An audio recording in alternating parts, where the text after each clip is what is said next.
This is Anika and welcome to study with Henry sir. जैसा कि हम लोगों ने पिछली क्लास में देखा था कि जो गोलीय दर्पण हमारा होता है वो क्या होता है और गोलीय दर्पण कितने प्रकार का होता है और गोलीय दर्पण के फैमिली मेंबर में कितने मेंबर आते हैं। यानी कि हमने ध्रुव को देखा था, दर्पण का द्वारक क्या होता है, वक्रता केंद्र, वक्रता, यानी कि इन सब की एक एक लाइन की परिभाषाएं हमने देखी थी मतलब हमने बोली थी, आप लोगों ने लिखी थी और समझी थी, ऐसा हम उम्मीद करते हैं। अब हमने आज की क्लास में हमको क्या देखना है कि प्रतिबिंब बनने के कौन कौन से नियम होते हैं। यानी कि अब जाहिर सी बात है, जब समतल दर्पण से प्रतिबिंब बनने के नियम हमको नहीं देखने हैं, तो ये जो प्रतिबिंब बनने के नियम होंगे ये क्या होंगे, गोलीय दर्पण के ही होंगे। तो गोलीय दर्पण से प्रतिबिंब बनने के कितने नियम होते हैं उनको देखना है, और जितने भी नियम होते हैं वही हमारा अवतल के लिए भी लागू होगा और वही हमारा उत्तल के लिए भी लागू होगा। तो चलिए देखते हैं कि प्रतिबिंब बनने के कितने नियम होते हैं और कौन कौन से होते हैं। तो पहला नियम, यानी कि प्रतिबिंब बनने के मुख्यतः तो सिर्फ 3 नियम ही होते हैं। अब पहले नियम की अगर हम बात कर लेते हैं तो पहला नियम हमारा ये कहता है, क्या कहता है, ये हमने कौन सा दर्पण बनाया है, अवतल दर्पण बनाया है, ठीक है। ये इस दर्पण का क्या है, ध्रुव है, और यहाँ कहीं पे इसका क्या रहा होगा, केंद्र रहा होगा, जिसको हम वक्रता केंद्र कहते हैं। इस केंद्र से इस ध्रुव को जो मिलाने वाली रेखा होती है मुख्य अक्ष होती है, ठीक है। मुख्य अक्ष को हम थोड़ा सा और बड़ा कर देते हैं। अब आते हैं पहले नियम पे, यानी कि पहला नियम हमारा क्या कहता है, हमने फोकस की परिभाषा में भी बताया था कि मुख्य अक्ष के समांतर चलने वाली प्रकाश की किरणें दर्पण से परावर्तन के पश्चात जिस बिंदु से होके जाती है वह हमारा क्या कहलाता है, फोकस। और यही नियम हमारा क्या है, पहला नियम है। यानी कि मुख्य अक्ष के समांतर चलने वाली प्रकाश की किरणें, अब जब किरण आई है तो ये तल क्या है, प्लेन है, यानी चिकनी है, तो ये यहाँ से टकराएगी और वापस क्या होगी, इसी माध्यम में वापस लौट आएगी, और ये जहां से होके जाएगी वो डेड श्योर है कि ये बिंदु हमारा क्या होगा, फोकस ही होगा, ठीक है। तो मुख्य अक्ष के समांतर चलने वाली प्रकाश की किरणें परावर्तन के पश्चात कहाँ से होके जाती हैं, फोकस से जाती है या फोकस से जाती हुई प्रतीत होंगी। आप लोगों को याद होगा कि हमने बताया था उत्तल दर्पण में यहाँ पे क्या बनती है, आभासी। ये हमारा उत्तल दर्पण हो गया। उत्तल दर्पण में जो वक्रता केंद्र था वो दर्पण के इधर होता था, और यहाँ पे जो किरण मुख्य अक्ष के समांतर जाएगी वो यहाँ से परावर्तित हो जाएगी। तो हम इसको क्या करेंगे, हमको ऐसा लगेगा कि वो यहाँ से आ रही है, ठीक है। तो मुख्य अक्ष के समांतर चलने वाली प्रकाश की किरणें दर्पण से परावर्तन के पश्चात फोकस से होकर जाती हैं। पहला नियम हमारा यही है। इसको लिख लेते हैं, क्या लिखेंगे कि मुख्य अक्ष के समांतर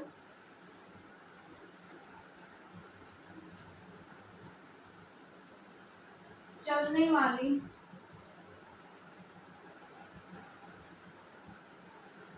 प्रकाश की किरणें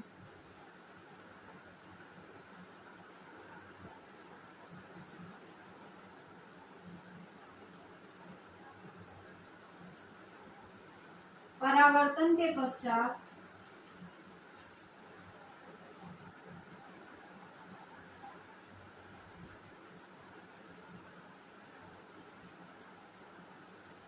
फोकस से होकर जाती हैं।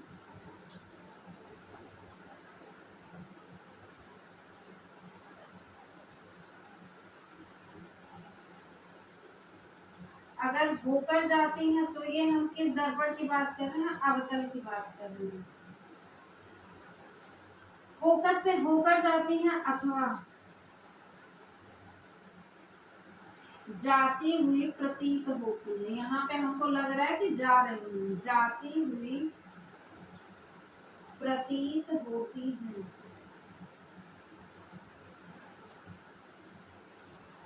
ये हमारा क्या कहलाता है, पहला नियम है, ठीक है। फोकस से होकर जाएंगे या फोकस से, अच्छा यहाँ पे अगर कोई व्यक्ति है तो उसको लगेगा कि किरणें फोकस से होकर आ रही है, तो अथवा फोकस से आती हुई प्रतीत होती है। और ये किसके लिए होता है, आती हुई जब प्रतीत हो रही है तो ये किस दर्पण के लिए होगा, हमारा उत्तल के लिए होगा। ठीक है, ये हो गया हमारा पहला नियम।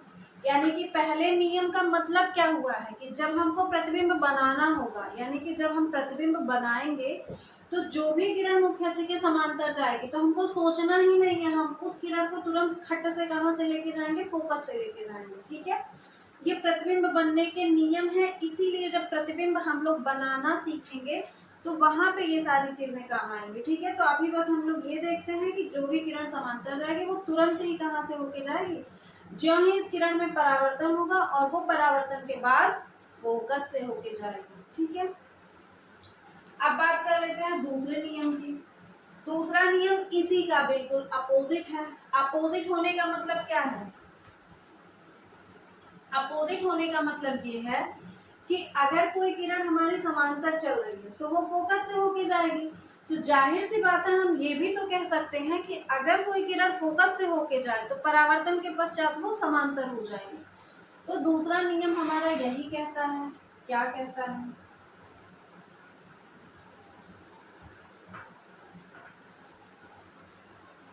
दूसरा नियम हमारा क्या कहता है, पहले हम बना लें अवतल दर्पण। ये हमने क्या खींच दिया, मुख्य अक्ष, ये दर्पण का ध्रुव हो गया, ये हमारा वक्रता केंद्र, और यहाँ पे क्या हो गया है, फोकस, ये कैपिटल है। ठीक है, तो हमने क्या बताया है कि फोकस से होकर जाने वाली प्रकाश की किरण, यानी कि कोई भी किरण है अगर वो फोकस से होके आ रही है, जाहिर सी बात जरूरी नहीं है कि वो सीधी ही इस पे आपतित हो, अगर इस तरह से तिरछी आपतित हो रही है यानी कि फोकस से होके जा रही है, तो ज्यों ही इस दर्पण से टकराएगी, तो चूंकि ये दर्पण प्लेन है और दूसरे तरफ किया गया है कलई, तो परावर्तन तो होना तय है। तो परावर्तन होने का मतलब है कि ये तुरंत ही इसी माध्यम में इसको वापस भेज देगा, लेकिन किस स्थिति में भेजेगा, तिरछा फिरछा नहीं, वो तुरंत मुख्य अक्ष के समांतर उसको कर देगा। तो दूसरा नियम हमारा ये कहता है कि मुख्य अक्ष के फोकस से होकर जाने वाली प्रकाश की किरण, अब यहाँ पे होकर जाने वाली है, जबकि जब हम उत्तल की बात करेंगे तो उत्तल में क्या हो जाएगा, फोकस की ओर आने वाली, इसका फोकस कहाँ होगा, यहाँ होगा, वक्रता केंद्र कहाँ होगा, यहाँ होगा। अब ये फोकस की ओर आ रही है, ठीक, फोकस की ओर आती हुई प्रतीत होने वाली किरणें मुख्य दर्पण से परावर्तन के पश्चात मुख्य अक्ष के समांतर हो जाती है। ठीक है, यानी ये इधर से, ये किरण एक्चुअल में इधर से आई होगी, लेकिन हमको लग रहा होगा कि वो फोकस की ओर आ रही है। ठीक है, ये बात हमारी, यानी कि ये किरण हमारी आई होगी ऐसे, लेकिन लग रहा होगा कि कहाँ से आ रही है, फोकस से आ रही है। तो क्या, इसके लिए हम क्या करेंगे, फोकस की ओर आती हुई प्रतीत होने वाली किरणें दर्पण से परावर्तन के पश्चात मुख्य अक्ष के समांतर हो जाती हैं, और इसके लिए क्या कहेंगे, मुख्य अक्ष की ओर आने वाली प्रकाश की किरणें परावर्तन के पश्चात मुख्य अक्ष के समांतर हो जाती हैं। ये हमारा दूसरा नियम है, उसको भी हम इस तरह से लिखेंगे। बस वहां पे ये नहीं लिखना है, समांतर चलने वाली किरण फोकस से होके जाएगी और फोकस से जाने वाली किरण समांतर हो जाएगी। कितना सिंपल, यानी कि दो नियमों का हमने सीख लिया है, जो भी किरण मुख्य अक्ष के समांतर जाएगी वो फोकस से होके चली जाएगी, और जो फोकस से होके जाएगी वो समांतर हो जाएगी। बस दोनों नियम एकदम सिमिलर है। तीसरा नियम अगर देखते हैं तो तीसरा नियम और भी आसान है। अब और भी आसान क्यों है, और भी आसान इसलिए हो जाता है तीसरा नियम, हम इस दर्पण को थोड़ा सा बड़ा कर देते हैं। मेन हमारे लिए सबसे जरूरी क्या है, फोकस और वक्रता केंद्र। फोकस को हमने देख लिया है और समांतर किरणों को भी देख लिया है, अब बचता क्या, वक्रता केंद्र। तो जो भी किरण हमारी वक्रता केंद्र से होके जाएगी, यानी कि तीसरा नियम ये कहता है कि वक्रता केंद्र से होकर जाने वाली प्रकाश की किरण, अब अगर कोई किरण वक्रता केंद्र से होके जा रही है तो ज्यों ही इस चिकने तल से टकराएगी परावर्तन होगा, और परावर्तन इस किरण का किस तरह से होगा, तुरंत ये उसी दबे पांव अपने रास्ते वापस लौट जाएगी, यानी वो जिस रास्ते आई है डर के मारे उसी रास्ते भाग जाएगी। तो तीसरा नियम हमारा ये कहता है कि किसी भी वक्रता केंद्र से गुजरने वाले प्रकाश की किरण परावर्तन के पश्चात अपने मार्ग में वापस लौट जाती है। और यहाँ पे क्या होगा, यहाँ की अगर बात कर लें तो हम क्या कह सकते हैं कि वक्रता केंद्र की ओर आने वाली, अब यहाँ पे इसकी जरूरत नहीं, वक्रता केंद्र की, इसको थोड़ा हम आगे ही बना देते हैं, यहाँ पे कर देते हैं फोकस और यहाँ पे कर देते हैं वक्रता केंद्र, ठीक है।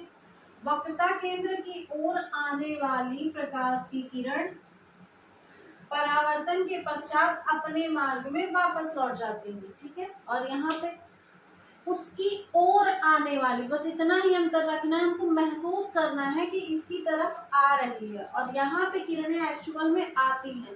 तो यहाँ के लिए परिभाषा क्या बनेगा कि वक्रता केंद्र से होकर जाने वाली, फिक्स है कि वो जा रही है, तो वक्रता केंद्र की ओर जाने वाली प्रकाश की किरणें परावर्तन के पश्चात अपने मार्ग में पुनः वापस लौट जाती हैं।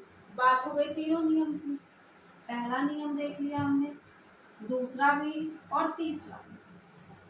पहला दूसरे तीसरे नियम में कोई दिक्कत तो नहीं होनी चाहिए फिलहाल मेरी तरफ से। अब अगर हमने तीनों नियम को देख लिया है तो इन तीन नियम के बाद ही अब हम बनाते हैं प्रतिबिंब की तरफ चलते हैं। प्रतिबिंब की तरफ चलने का मतलब है कि प्रतिबिंब हमारा किस तरह से बनता है, तो चलिए देखते हैं। गोलीय दर्पण से प्रतिबिंब का बनना,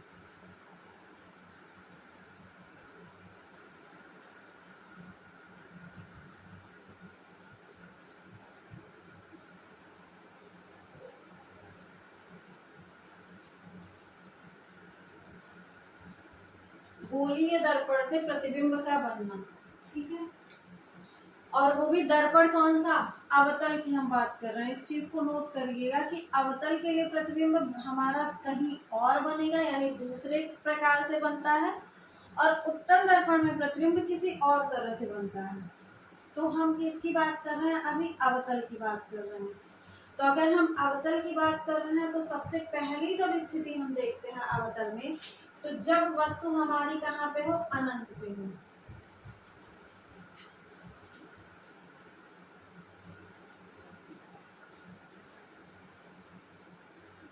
जब वस्तु अनंत पर हो, अगर कोई अनंत पर रखी वस्तु है तो उसका प्रतिबिंब कहाँ पर बनेगा, कहाँ पर बनेगा वही जानने तो हम यहाँ आए हैं।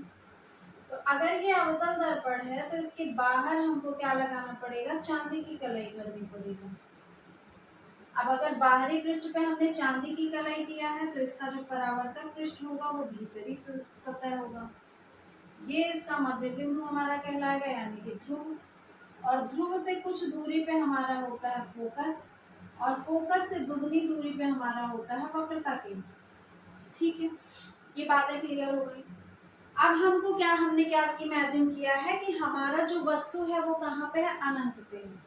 तो अगर अनंत पे रखा हुआ है तो हमको पता नहीं है कि उसकी स्थिति कहाँ पे है, बस हम इमेजिन कर सकते हैं। तो अगर हमने इमेजिन किया है तो मानेंगे हम लोग क्या, पहली जो हमारी किरण जाती है वो कहाँ से होके जाती है, फोकस से होके जाएगी। अभी हमने पढ़ा है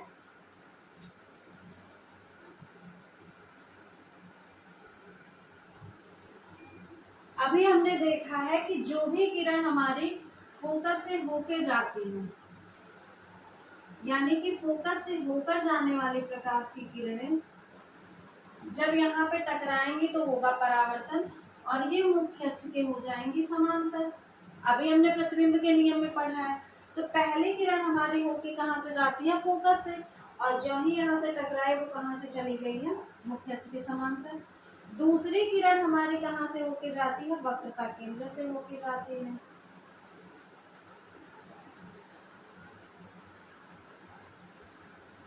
दूसरी किरण कहाँ से होके जाएगी, वक्रता केंद्र से होके जाएगी।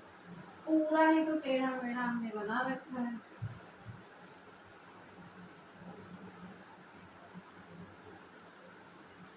फिर से ट्राई कर लेते हैं।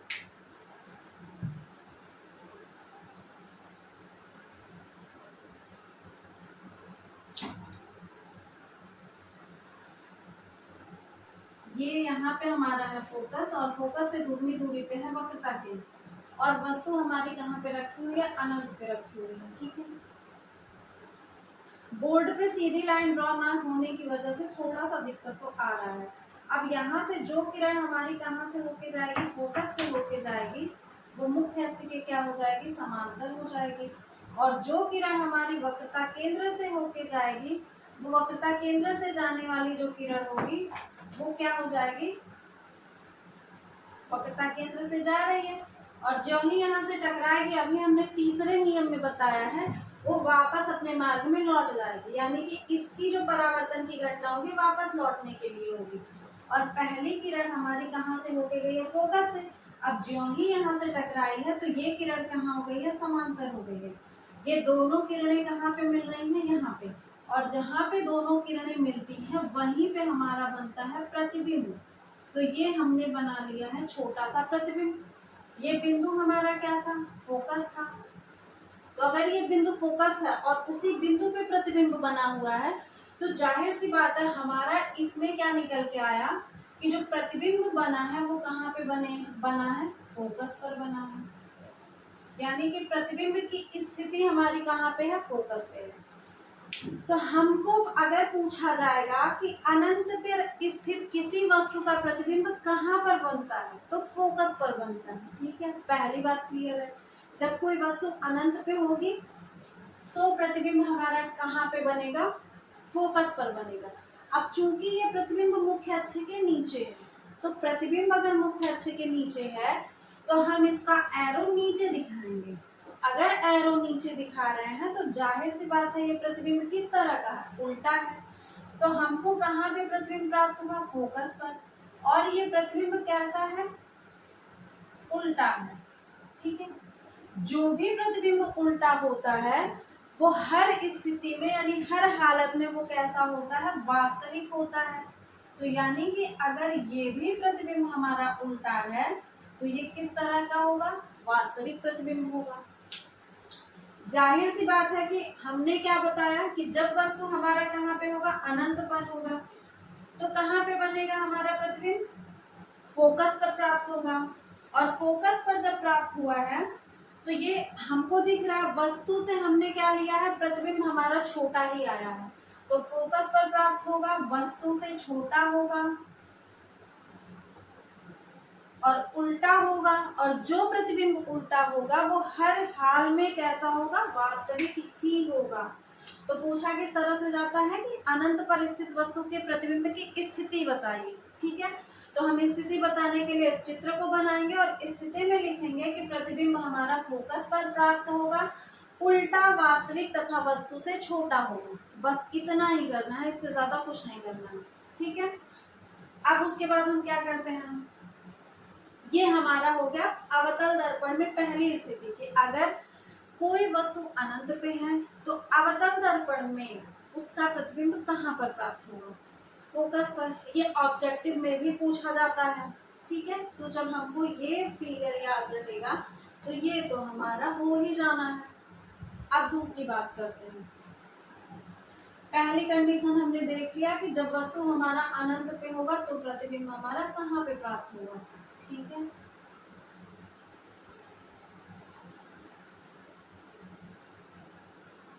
अब एक अगली स्थिति देखते हैं।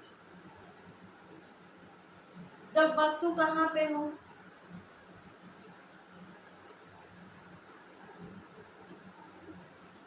जब वस्तु अनंत तथा वक्रता केंद्र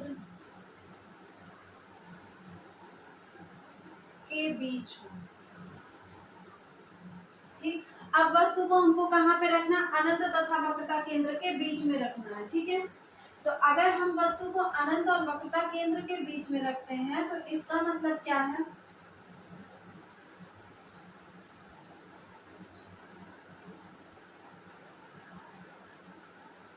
ये दर्पण का ध्रुव है, यहाँ पे दर्पण का फोकस है और फोकस से ही दुगनी दूरी पे हमारा क्या प्राप्त होता है, वक्रता केंद्र प्राप्त होता है। वस्तु हमारा कहाँ पे है, अनंत से थोड़ा सा आगे और वक्रता केंद्र के बाद में है। तो हम क्या मान लेते हैं कि हमारा जो वस्तु रहा होगा वो कहाँ पे होगा, यहीं कहीं पे होगा। ठीक है, यहीं कहीं पे होने का मतलब है यहाँ। ठीक, अब ये वस्तु है, हमने एरो ऊपर किया है, इसका मतलब वस्तु सीधा खड़ा है। अब इसमें हम अगर यहाँ से मुख्य अक्ष के समांतर कोई प्रकाश की किरण जा रही है, ठीक, तो यहाँ से टकराएगी। पहले नियम में ही हमने देखा है कि जो भी किरण समांतर जाएगी वो कहाँ से होके जाएगी, फोकस से। तो इसको हमको खींच खांच के कहाँ से लेके जाना है, फोकस से ही लेके जाना है, क्योंकि हमको नियम में हमको ये पढ़ाया गया है। तो ये किरण गई है फोकस से, और दूसरी किरण हमारी जब अगर जाएगी, कहाँ से जाएगी, वक्रता केंद्र से होके जाएगी। तो अगर जो किरण हमारी वक्रता केंद्र से होके जा रही है, अरे बाप रे, दर्पण ही हमारा छोटा पड़ गया है। ठीक है, तो जो किरण हमारे वक्रता केंद्र से होके जाएगी, तो वक्रता केंद्र से होके जा रही है, ये वापस यहाँ से टकराई और वापस अपने ही मार्ग में दबे पांव लौट गई। अब जहाँ पे दोनों रेखाओं का कटान बिंदु मुख्य अक्ष के नीचे है, इसलिए ये प्रतिबिंब भी कैसा होगा, उल्टा होगा। अब उल्टा है, मान लेते हैं इस प्रतिबिंब का नाम हमने ए और बी रखा है, बी इसका सर है तो यहाँ पे बी डैश कर देते हैं और ए डैश कर देते हैं। ठीक है, ये हमारी स्थिति है कि जब वस्तु अनंत तथा वक्रता केंद्र के बीच में है, तो जाहिर सी बात है हमको कहाँ पे प्रतिबिंब की स्थिति प्राप्त हो रही है, वक्रता केंद्र तथा फोकस। भाई ये वक्रता केंद्र है और ये फोकस है, तो हमको जो वस्तु प्रतिबिंब की स्थिति प्राप्त हुई है वो क्या प्राप्त हुई है, वक्रता केंद्र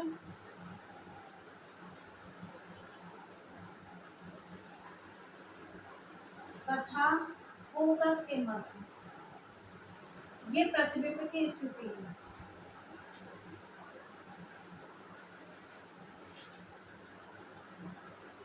ठीक, और अगली बात कर लेते हैं, कहाँ पे मिला है, वक्रता केंद्र और फोकस के बीच में। कैसा है, उल्टा है, दिख रहा है। अभी हमने चर्चा किया है कि जो प्रतिबिंब हमारा उल्टा होगा वो कैसा होगा, वास्तविक होगा। तो ये भी कैसा होगा, आंख बंद करके हमको वास्तविक ही लिखना है। ठीक है, वास्तविक होगा। तो हम क्या लिखेंगे, यहाँ पे चित्र बनाएंगे, उसके बाद लिखेंगे कि जब वस्तु अनंत तथा वक्रता केंद्र के बीच में होता है तो उसका प्रतिबिंब वक्रता केंद्र तथा फोकस के मध्य प्राप्त होता है, तथा वह उल्टा, वास्तविक और वस्तु से छोटा। भाई वस्तु हमारा इतना बड़ा और प्रतिबिंब इतना छोटा है, तो ये कैसा होगा, वस्तु से छोटा ये भी होगा। प्रतिबिंब हमारा वक्रता केंद्र तथा फोकस के मध्य वास्तविक, उल्टा तथा वस्तु से छोटा प्राप्त होगा। क्लियर है। दूसरी सिचुएशन भी कहाँ पे है, अनंत वक्रता केंद्र के बीच में। जैसे यहाँ से अनंत से खिसक के एक कदम आगे आया है, उसी तरह से प्रतिबिंब हमारा इधर खिसक के आ रहा है, यानी फोकस के आगे वो आ गया। ठीक है, अब हम लोग बात करते हैं तीसरी स्थिति की। तीसरी स्थिति हमारा क्या कहेगा,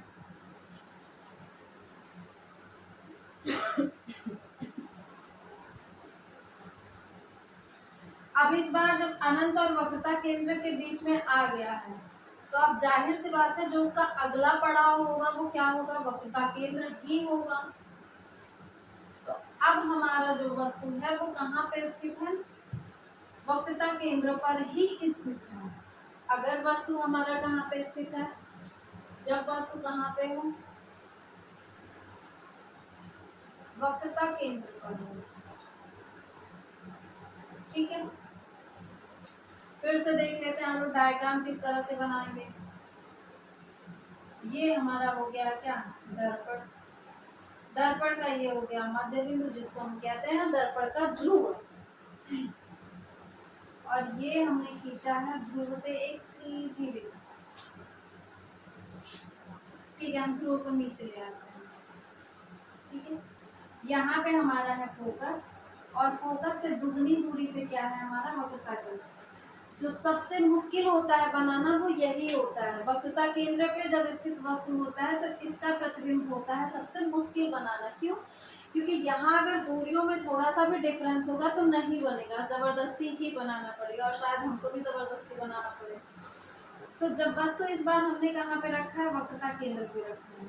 ठीक है, तो अगर वस्तु वक्रता केंद्र पे है तो पहली हमारी जो प्रतिबिंब बनने की नियम है वो तो फॉलो हम कर सकते हैं, कहाँ से ले जाके समांतर।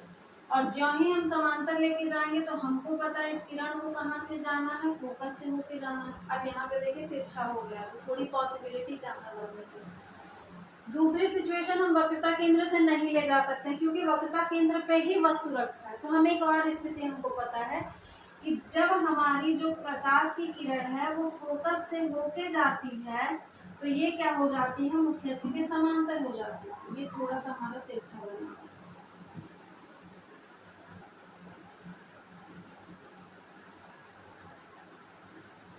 तो मुख्य अक्ष के समांतर होने का मतलब क्या है,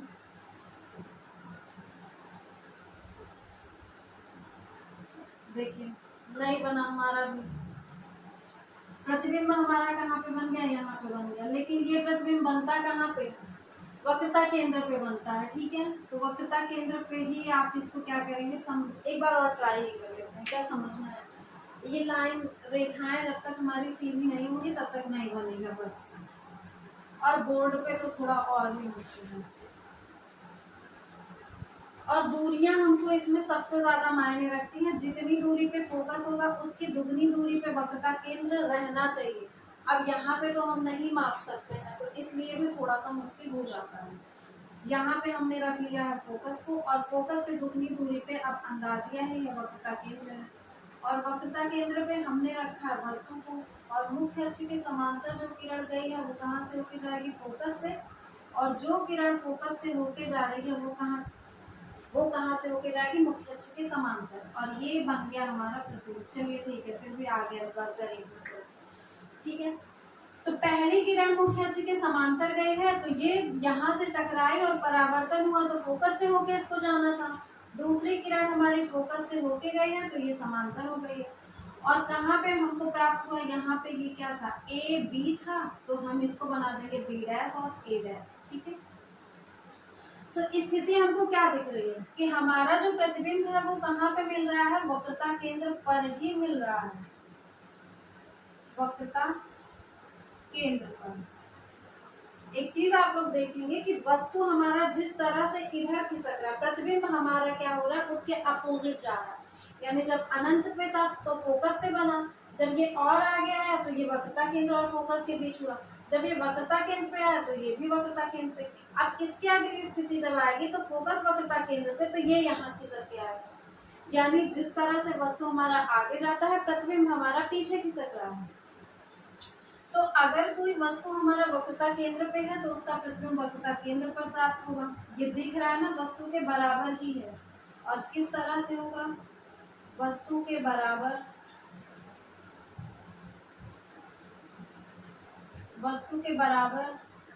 और किस तरह से है, उल्टा है। और जो प्रतिबिंब उल्टा होगा वो हमारा किस तरह का होगा, वास्तविक होगा। ठीक है, तो हम क्या लिखेंगे, चित्र बनाएंगे, उसके बाद यहाँ पे लिखेंगे कि जब अनंत वक्रता केंद्र पर स्थित वस्तु का प्रतिबिंब वक्रता केंद्र पर प्राप्त होता है वस्तु के बराबर वास्तविक तथा क्या होता है, उल्टा होता है। ठीक है, तो ये हमने तीन स्थितियां देख ली। अब अभी हमको अवतल दर्पण में भी तीन स्थितियां और पढ़नी है। यानी कि अवतल दर्पण में भी हमारी ज्यादा स्थितियां आती हैं, उत्तल दर्पण में एक दो स्थितियां आएंगी। तो प्रतिबिंब बनने के बाकी जो हमारे क्या है स्थितियां हैं यानी कंडीशंस हैं, उनको हम लोग देखेंगे नेक्स्ट क्लास में। इसको भी एक क्लास में कराने का मतलब है वीडियो को बहुत लंबा करना, जो कि आप लोगों के लिए भी बोरिंग हो जाएगा। तो इसीलिए हम क्या करते हैं, आधे आधे पार्ट्स में इसको डिवाइड कर देते हैं। अभी भी क्या बचा है, अभी तीन इसके बचे हुए हैं और बाकी हमारा उत्तल दर्पण का बचा हुआ है। तो बाकी जो प्रतिबिंब की स्थितियां हैं उनको हम लोग नेक्स्ट क्लास में देखेंगे। आज के लिए बस इतना ही।